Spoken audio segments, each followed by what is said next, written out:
તો રાજકોટના જેતપુરમાં બનાવટી ચલણી નોટની હેરાફેરીનો પર્દાફાશ થયો છે। 500ના તરની બનાવટી ચલણી નોટ સાથે ઝડપાયા 3 શખ્સો આંગડિયા મારફતે નોટની હેરાફેરી કરવા જતા હતા। તે દરમિયાન પર્દાફાશ થયો।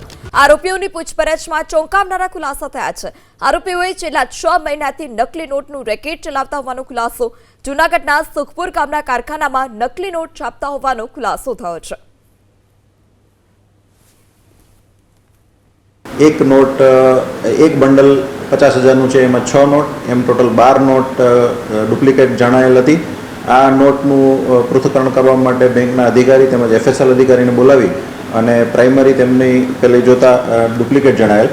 આ આખું રેકેટ છે એ જૂનાગઢનો ઈસમ છે પ્રજ્ઞેશ, તે ચલાવતો હતો અને તેમના વતી રવિ કરીને આરોપી છે એ અહીંયા નોટોનું જે બંડલ છે એ અહીંયા આંગડિયામાં આપી અને એનું રોકડમાં રૂપાંતર જૂનાગઢ ખાતે લઈ અને કરતો હતો। અને અન્ય એક આરોપી છે મિત કિરણભાઈ અંટાળા, એ પણ આની સાથે સંડોવાયેલાનું અત્યાર સુધીમાં માલુમ પડેલ છે।